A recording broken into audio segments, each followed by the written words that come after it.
بسم اللہ الرحمن الرحیم۔ السلام علیکم۔ حضرت عمر رضی اللہ تعالی عنہ ایک مرتبہ چند صحابہ رضی اللہ عنہم کی جماعت کے ساتھ بڑے ضروری کام سے تشریف لے جا رہے تھے کہ راستے میں ایک بڑھیا ملی جن کی کمر بھی جھک گئی تھی اور لاٹھی کے سہارے سے آہستہ آہستہ چل رہی تھی۔ اس نے حضرت عمر رضی اللہ تعالی عنہ سے فرمایا، عمر ٹھہر جا، کہاں لپکا جا رہا ہے؟ حضرت عمر رضی اللہ تعالی عنہ ٹھہر گئے اور بڑھیا لاٹھی کے سہارے سیدھی کھڑی ہو گئیں اور فرمایا، اے عمر، میرے سامنے تیرے اوپر 3 دور گزر چکے ہیں۔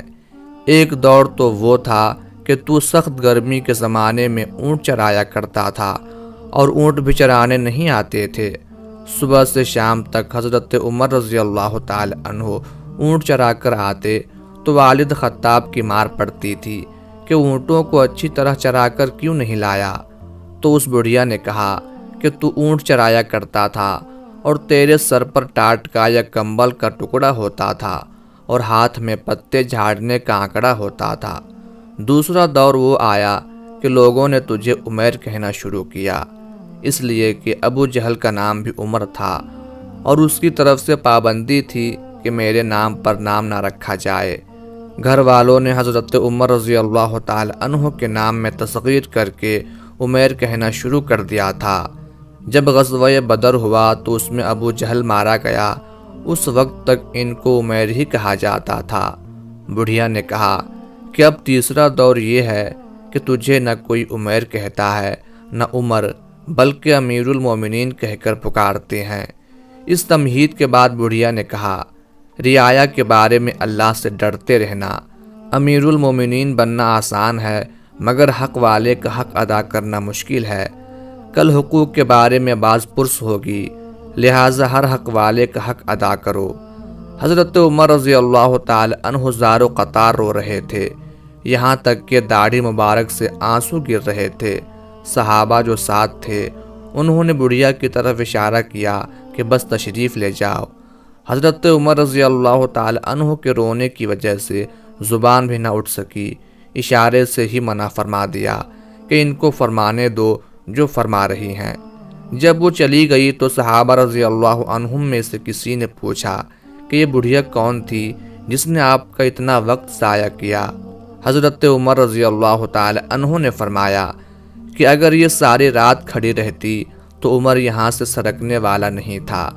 یہ بی بی صاحبہ حضرت خولہ بنت ثعلبہ رضی اللہ تعالی عنہا ہیں، جن کی بات کی شنوائی 7ویں آسمان کے اوپر ہوئی اور اللہ تعالیٰ نے ارشاد فرمایا، بالیقین اللہ نے اس عورت کی بات سن لی جو آپ سے اپنے شوہر کے بارے میں جھگڑ رہی تھی اور اللہ کے آگے جھینک رہی تھی۔ پھر فرمایا کہ عمر کی کیا مجال تھی کہ ان کی بات نہ سنے جن کی بات 7ویں آسمان کے اوپر سنی گئی۔ ایک اندھیری رات میں حضرت عمر رضی اللہ تعالی عنہ بنفس نفیس گشت پر نکلے تو ایک گھر میں انہیں چراغ کی روشنی دکھائی دی اور کچھ لوگوں کے باتیں کرنے کی آواز بھی سنائی دی۔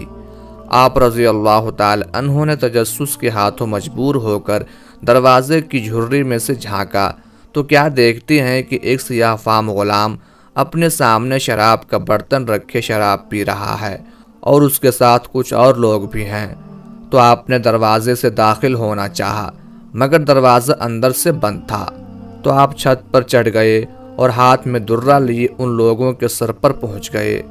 جیسے ہی ان لوگوں کی نظر آپ پر پڑی انہوں نے دروازہ کھولا اور بھاگ کھڑے ہوئے، مگر وہ سیاہ فام غلام حضرت عمر رضی اللہ تعالی عنہ کی گرفت میں آ گیا اور کہنے لگا، اے امیر المومنین، میں نے غلطی کی ہے مگر میں اس سے توبہ کرتا ہوں، میری توبہ قبول کر لیجئے۔